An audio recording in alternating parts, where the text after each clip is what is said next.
This is Jonathan Agger, Fifth Pro Boxing Fans, joined by Gareth A Davies. Gareth, been a while, but you've been busy. You're staying busy. Tell us what you've got going on this week. Well, I got a bone to pick with you. I've Go on. saved it. We've had about a 20-minute catch up before we start recording this. What were pro boxing fans doing blowing me up last week? Yeah, we did. Well, in fairness, right? You said it was agreed, and that's what we posted.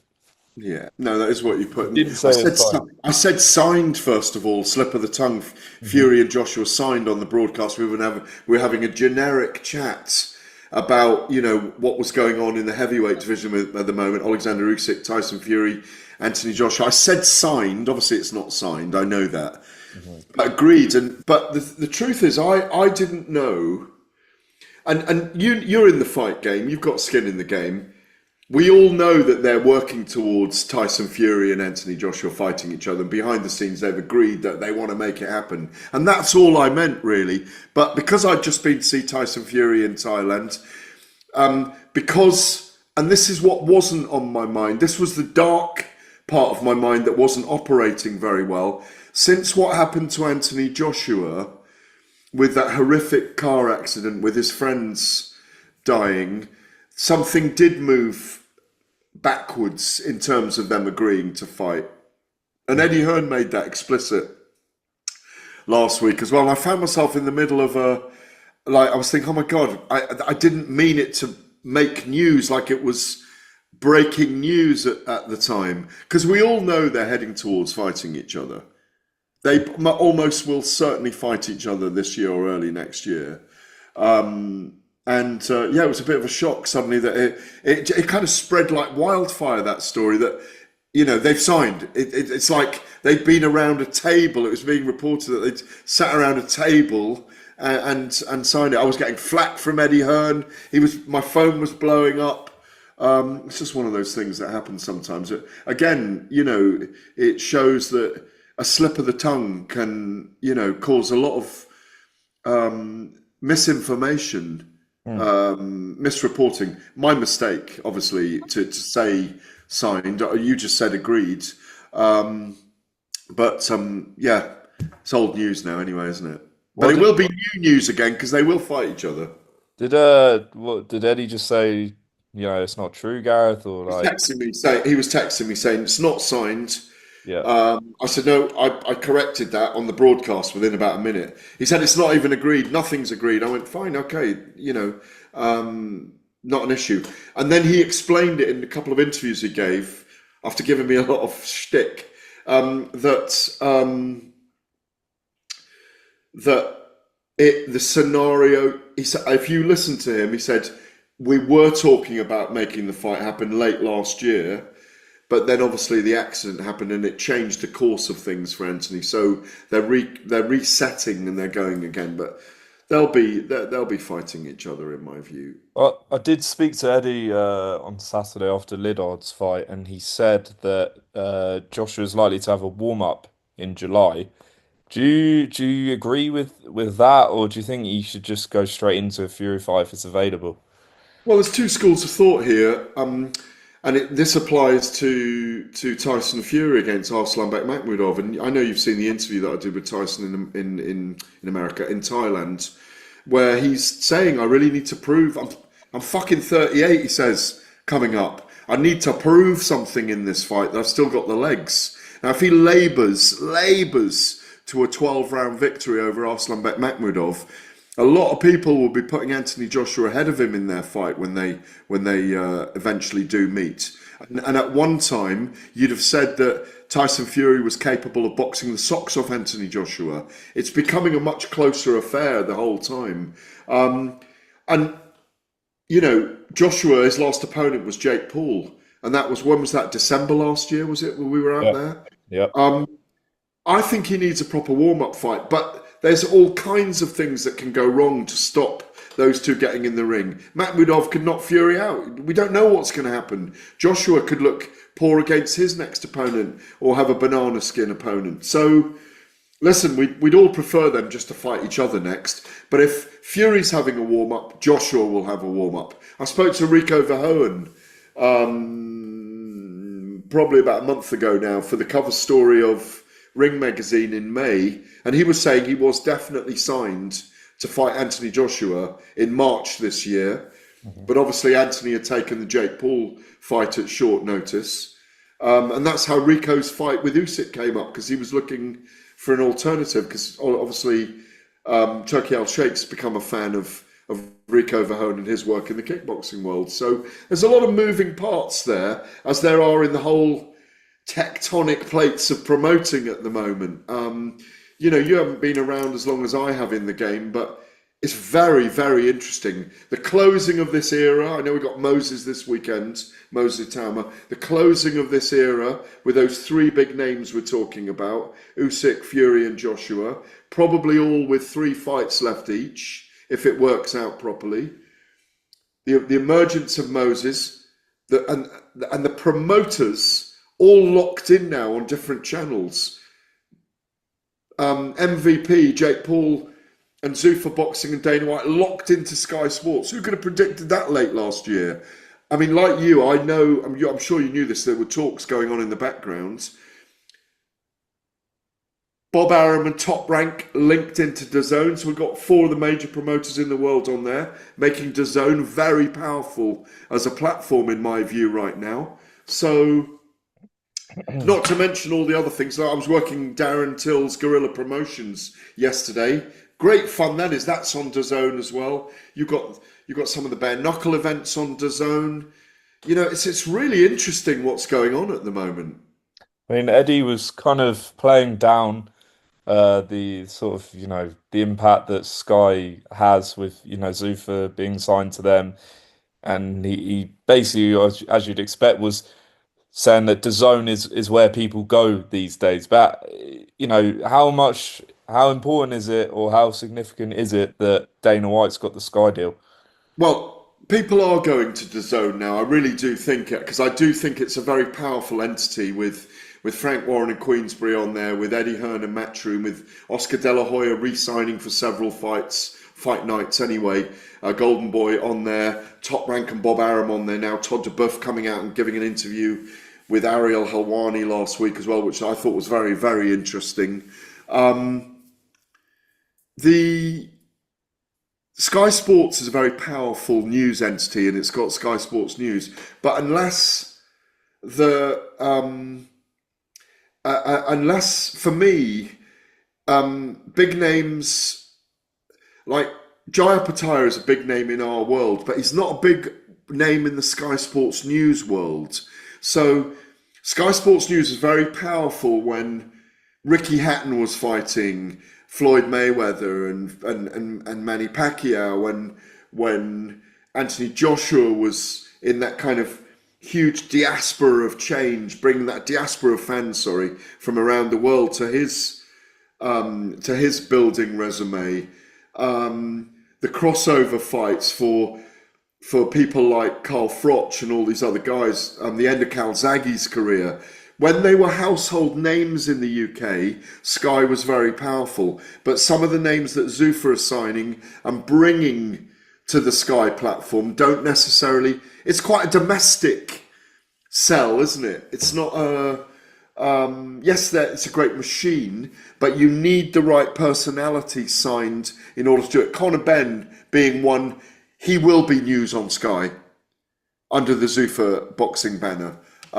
So very interesting, very, very interesting. But they know how to promote as well, so they'll know these things that I'm talking about, which is we need household names in the UK for our events on Sky Sports. Otherwise, no one's going to watch a bunch of up and coming Americans fighting in the Apex on British card. Sorry, or fighting in the UK even. They're going to have to sign British names or work with some of the British promoters or managers to get those names on cards if they're going to do 5 cards a year here. They're going to have to do that because people aren't going to go to it and they're not going to watch it on Sky unless there's something explosive under it that makes local news. Who do you think they're gonna be able to sign? Have you heard any names that they're looking at, or yeah, what sort of names do you reckon they'll try and sign?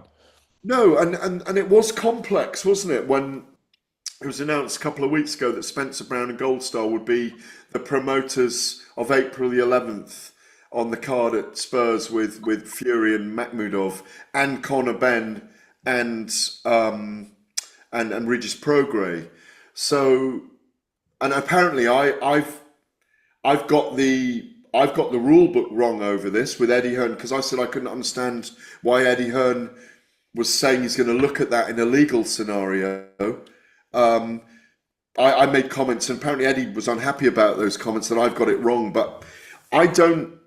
That he obviously has some issue legally about him being on that card in that sense now, that it's not Zuffa Boxing promoting it. It's all very complicated, all very intriguing. But I think, who would they need to sign?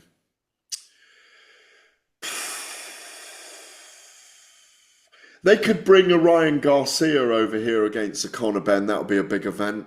Anyone against Conor Benn would be a big event.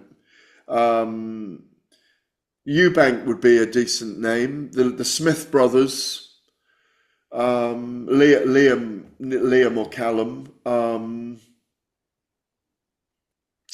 God, let's run through some outside the heavyweights, because obviously Frank's got the heavyweights, hasn't he? And he's just signed Jared Anderson. Interestingly, Yeah. maybe that's in that kind of chess game.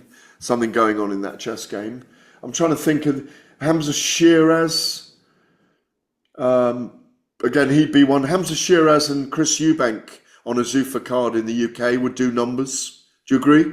Yeah, for sure, for sure. That's a good call. I guess it depends what these guys' contract situations are as well, But doesn't it? exactly, it depends on all of that. But you're Yeah, going to need those kind of main events to get it sure. moving. Obviously, MVP and Jake Paul and Nikisa Bidarian are going to get the biggest female names on the card, and they're doing a great job of that. So there'll be a lot of thoughts going on in the background, and Dana White seems to have his thinking cap on in terms of that. They're very erudite in thought and movement when they do those things. I think Eddie's winning that kind of soap opera war of words at the moment. You know. Yeah. On that, because you know way more about UFC than I do. Eddie's kind of been saying that, there's unrest within the UFC. The fighters aren't happy with the money, and MVP came out to they don't care about us and whatever. Is there a lot of unrest within the UFC, do you think? Do you feel like they're under pressure now? No, I think that no, well, I don't. Well, there's been unrest for a long time. It's not. There's always been that struggle. The lawsuit that cost TKO Holdings Group Holdings $375 million, if I remember rightly. And there's another ongoing lawsuit, class action lawsuit against them that's not resolved yet. Over fighter freedom. So if that carries on, it's still an ongoing process. The Conor Benn 15 million has scattered the cat amongst the pigeons, over UFC fighters being unhappy about what they're paid generally. But the other side of the coin is, for MMA fighters, as they're not UFC fighters, they're MMA, the sport is mixed martial arts. The UFC is still the holy grail for everyone that wants to compete in mixed martial arts. It's still the top of the tree. It's still, the projection values are extraordinary. But you can delve further into it and look at the unhappiness of John Jones and the dichotomy of the discussions that were going on behind the scenes for him to be on the White House card, and the arguments that have been made public, on social media about Dana White saying John Jones was never going to be on the White House card, and yet John Jones saying my team have been discussing it with them. So what's the truth here? There's always three sides to the truth: one person's version, the other person's version, and the truth. And so somewhere in the middle there lies the veracity of what's being said. The fact that, and I don't generally criticize cards, but the UFC to MMA fighters is the equivalent of any boxer who's being invited onto a Riyadh season card. in Riyadh maybe because they know they're going to get paid well. They know they're going to get a good payday. From your Chamberlains and your Padleys to your Moses Taumas and your Dillian Whites, to name just four fighters who've appeared there in the last year, or certainly on Riyadh Season or Ring Magazine cards, either of those. I've gone around the houses a little bit here, but finally on that White House card, just to bring the round in on what you're saying about the unhappiness around UFC fighters. Yes, that 15 million being paid to Conor Benn has upset a lot of the fighters. Why aren't we being looked at in that way? But at the same time, I think the UFC have missed a trick. Yes, they've got some good fights on the White House card in June, but where is John Jones and Tom Aspinall and Francis Ngannou and Ronda Rousey and Gina Carano and Nate Diaz and Mike Perry and all these names, Kobe Covington, Conor McGregor, Michael Chandler, names. Well, half of those names I mentioned are on the first MVP card, first MVP MMA card, Jake Paul and Nikisa Badarian MMA card on Netflix.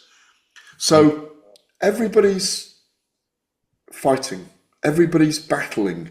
There's so many things going on, so many layers, so much nuance in the sport. I've gone on too long here, and for those listening, we could talk about these things the whole time, but this is what we're kind of analysing behind the scenes, which is why I explain it like this, because you sit at home, don't you, and doing what you're doing, what I do, you're trying to work out the direction in which everyone's going in. I think it's fascinating. Yeah, interesting times for sure. Lastly, Gareth, John Fury did an explosive interview with Playbook Boxing, where he sort of talked about, the relationship between him and Tyson and how it's kind of broken down. He was critical again of Sugar Hill. What did you make of everything John was saying? Well, I agreed with most of it because most of it was about concern for his son. Mm. And it's not that I haven't heard John mention these things before.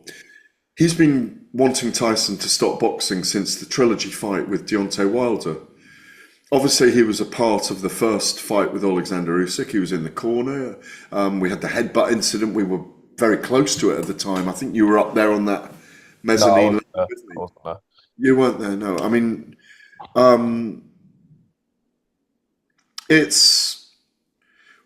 John is a very emotional character. He's very concerned about his son, his views about Sugar Hill Steward's views. As you know, I've just been out in Thailand. I met Robert McInnes, Sifu, who's been training Tyson for the last 10 weeks. Fantastic man, Australian, fantastic guy. I think he's Australian. He's either Australian or New Zealand, but I think he's Australian. Fantastic man. Had an hour with him chatting after I'd interviewed Tyson. He's very pleased with how Tyson was. I believe Sugar Hill Steward's over there now and has joined the team. Obviously, John is not in favour from that interview with Sugar Hill Steward. He's using the word gold diggers around his son. He's concerned about his son. Much of this I've heard from John before. Where I didn't get any sense of it when I was with Tyson and his team out in Pattaya in Thailand was that he's had any falling out with his father. That's what surprised me, because I know how much Tyson loves and respects his father, who's very knowledgeable on the fight game. So John was just being very unfiltered and very open.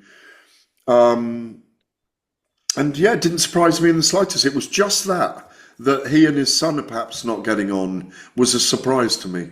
I reckon he'll be there. He said he wasn't going to be there, but I think he'll be there on April the 11th. At least I hope he will be for his son.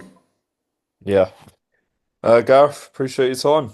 What about Moses? Did we speak about Moses? No, you're right. Moses Franklin this weekend in Manchester. Step up for Moses, you think? Yeah.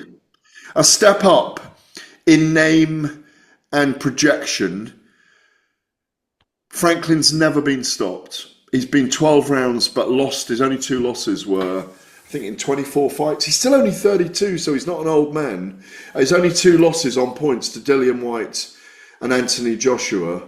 But I just think Moses is going to be too quick, too sharp, too young, too powerful, too left-handed for him. And I think he's going to come in there and dismantle him, chop him down. And I think he gets the stoppage inside 5 rounds. My biggest problem with Saturday night's card in Manchester is picking a winner out of Ezra Taylor and Willie Hutchinson.